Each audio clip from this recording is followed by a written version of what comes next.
เมืองหาดทรายฟองได้นำพาการจัดตั้ง2บ้านร่วมการสร้างขบวนการอนามัยวันเสาร์แดงอยู่บริเวณวงเวียนบ้านสมสนุกหาบ้านหนองไผ่เพื่อเป็นการปกปักรักษาสิ่งแวดล้อมสั่งให้เขตดังกล่าวมีความสะอาดงามตาและปฏิบัติสะอาดของนครหลวงจันทร์ให้เป็นรูปธรรมในท้ายอาทิตย์ที่ผ่านมาทั้งคณะนำองค์การปกครองเมืองหาดทรายฟองนครหลวงจันทร์ได้นำพาขบวนการอนามัยวันเสาร์แดงอยู่วงเวียนบ้านสมสนุกหาบ้านหนองไห้นำพาโดยท่านบัวใสลุณวงศาประธานคณะกรรมการปกครองเมืองหาดทรายฟองซึ่งได้เป็นเจ้าการนำพาการจัดตั้งและประชาชน2บ้านโดยสมทบกับน้องนักเรียน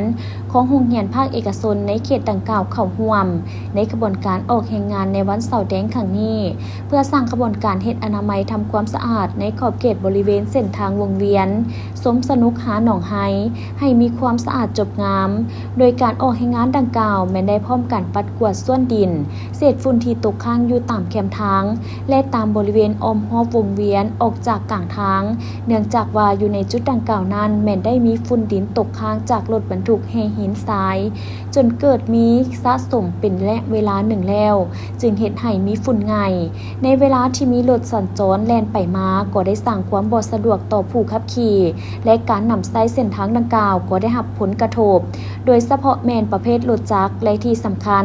แม่นได้สร้างความบ่สะอาดจบงามให้กับเส้นทางดังกล่าวอีกด้วยสาเหตุก็ย้อนขาดการเอาใจใส่ปกปักรักษาจึงเฮ็ดให้เส้นทางมีความเปื้อนเปื้อนและเต็มไปด้วยฝุ่นละอองซึ่งมีความเสี่ยงต่อสุขภาพและการหายใจของผู้ที่อยู่ใกล้เคียงฉะนั้นการนำของเมืองหาดทรายฟองจึงเห็นได้ความสำคัญต่อเวียกงานสุขอนามัยความสะอาดจบงามจึงได้ระดมนำพาขบวนออกแห่งงานใหญ่อยู่จุดดังกล่าว